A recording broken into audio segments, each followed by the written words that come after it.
కొణిదెల పవన్ కళ్యాణ్ అనే నేను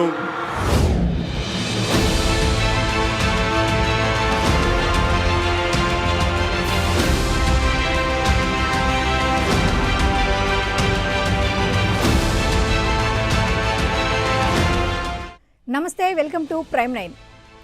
దెబ్బతిన్న పులి తిరగబడటం సహజం, కానీ అదే పులి సైలెంట్గా గర్జిస్తే ఎలా ఉంటుందో మీకు తెలుసా? చిమ్మ చీకటిలో ఒక మిణుగురు పురుగు 1000 కాంతి దీపాలతో సమానంగా కాంతిని ఇవ్వటం మీరు చూసారా?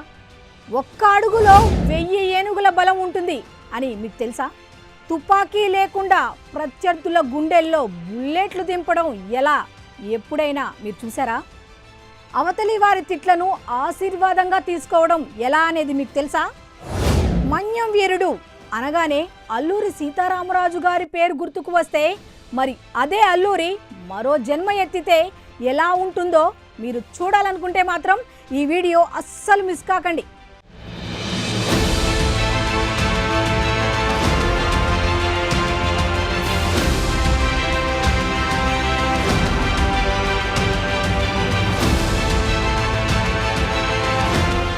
ఎన్నో ఆటుపోట్లను ఎదుర్కొన్న ఒక సముద్రపు కెరటం నేలపైకి వచ్చింది.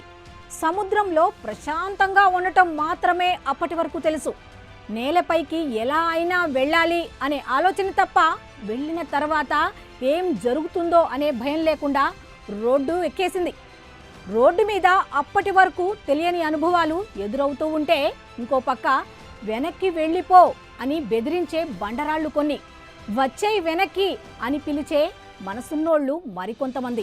అయితే ఆ కెరటం మనస్సులో తెలియని సందిగ్ధం. ముందు బండరాళ్ళు, వెనుక మనసున్నోళ్ళు. వెనక్కి వెళితే బండరాళ్ళు వెక్కిరిస్తాయి, ముందుకు వెళితే మనసున్నోళ్ళు మిక్కిలి సంతోషిస్తారు. అప్పుడు ఏం చెయ్యాలి నేను అనే ఆలోచనతో ఉన్న ఆ కెరటానికి ఒక మాట వినిపించింది.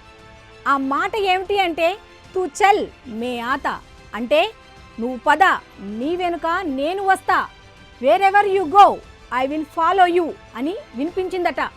ఇంతకీ ఆ మాట ఎవరు అన్నారో తెలుసా? 5 ఏళ్ల పిల్లాడి నుండి 20 ఏళ్ల నూనూగు మీసాలు వచ్చిన ప్రతి కుర్రాడు ఇదే మాట. అప్పుడు ఆ కెరటానికి వచ్చిన ఆలోచన ఏంటో తెలుసా? ఇది ఎప్పుడు జరిగిందో మీకు తెలుసా? 2014వ సంవత్సరం మార్చి 14వ తేదీన జరిగింది. అది జనసేన పార్టీగా నామకరణం చేయబడింది.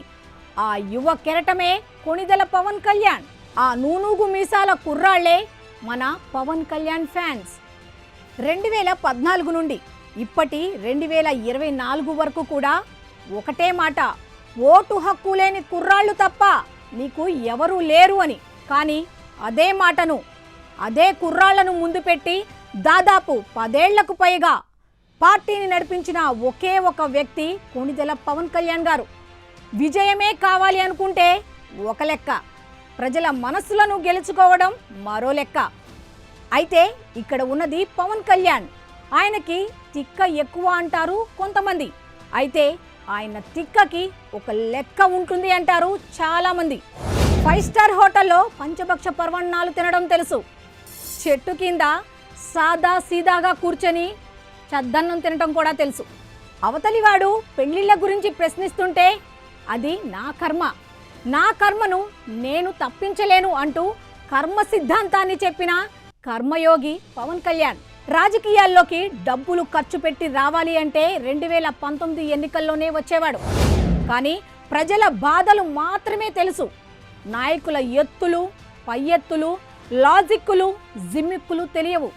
అందుకే పక్క పార్టీలకు మద్దతు ఇస్తూనే రాజకీయం ఎలా చెయ్యాలి అనేది నేర్చుకున్నారు. బీజేపీతో సాన్నిహిత్యం వహించి కొంత అనుభవం, టీడీపీ పొత్తుతో మరికొంత అనుభవం గడించారు. పవన్ కళ్యాణ్ సిద్ధాంతాలను చూసి పార్టీలో జాయిన్ అయిన కొంతమంది ఆయన లెక్కలను అంచనా వేయలేక దూరమైపోయారు. అయినా ఆయన ప్రయాణాన్ని ఆపలేదు. 2019లో 2 చోట్ల పోటీ చేసి ఓడిపోతే చతికిల పడలేదు. ఎక్కడ ఎందుకు ఓడిపోయాము అని లెక్కలు వేసుకున్న మేధావి.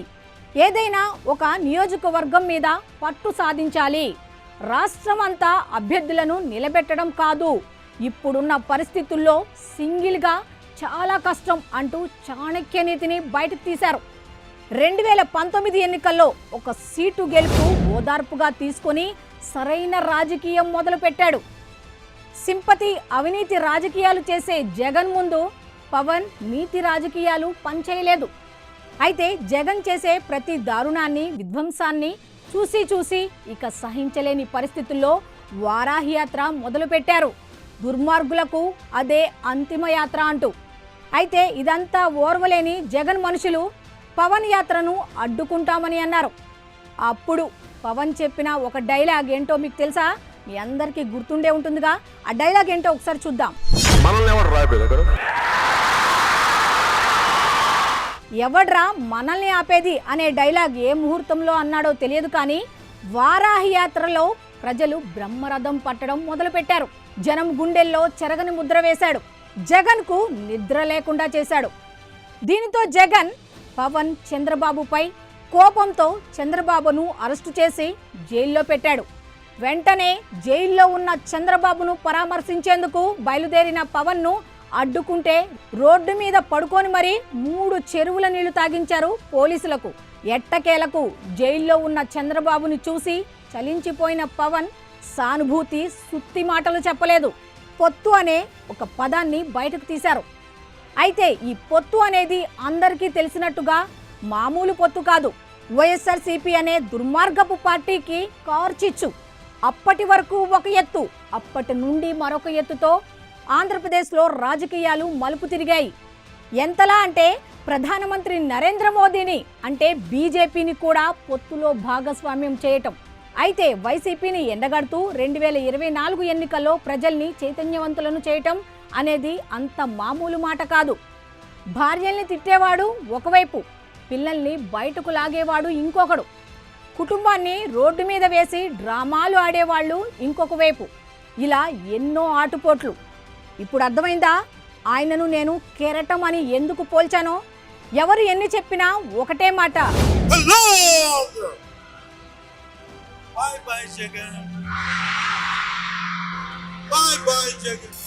Hello AP, by by YCP అంటూ సహకరించని ఆరోగ్యంతో సహకరించే జన సైనికులతో కలిసి వారాహి మాత అండదండలతో ఒక శబదం చేశారు.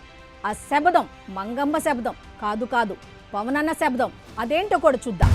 జగన్ గుర్తుపెట్టుకో, అర్ధపాతాళానికి తొక్కకపోతే నా పేరు పవన్ కళ్యాణే కాదు, మా పార్టీ జనసేనే కాదు.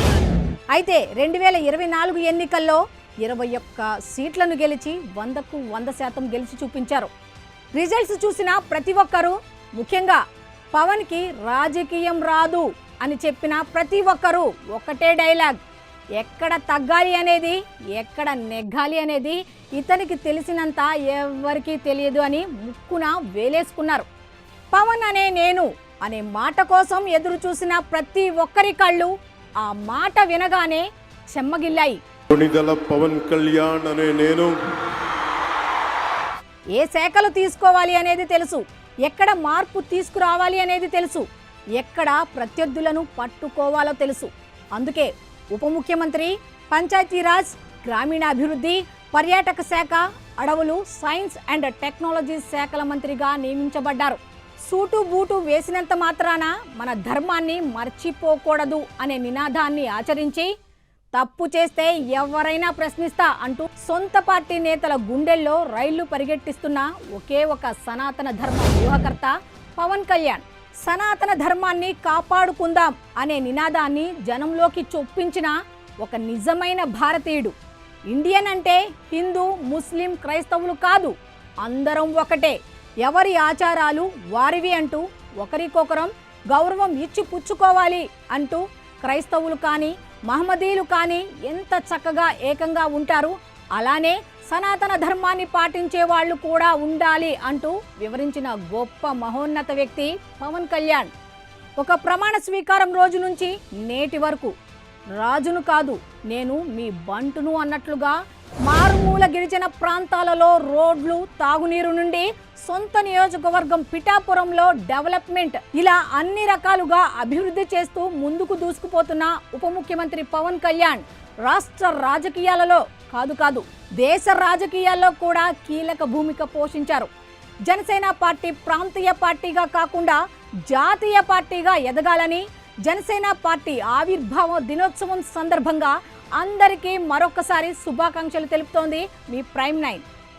ఇంతింతై వటుడింతై నభో వీధిపై నంతై తోయిద మండలాగ్రమణకంతై వామనవతారాన్ని చూపిస్తుంది జనసేన.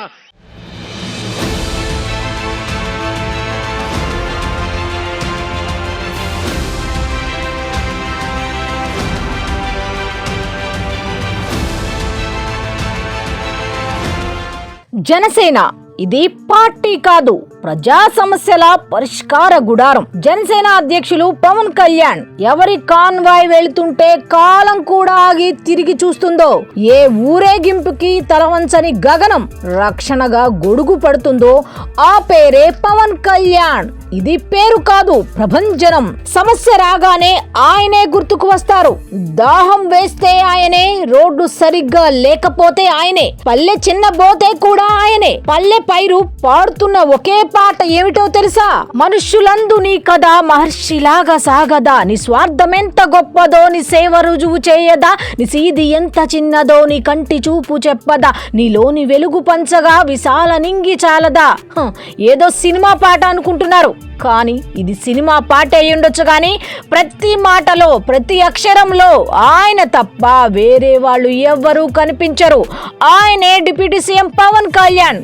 కాదు జనసేన పార్టీ అధ్యక్షులు కొణిదెల పవన్ కళ్యాణ్ గారు అంటూ గ్రామాలు పచ్చని చేలతో, రోడ్లతో, నీళ్లతో కలకలలాడుతున్నాయి. ఇంతకన్నా ఏం చెప్పగలం ఆయన గురించి?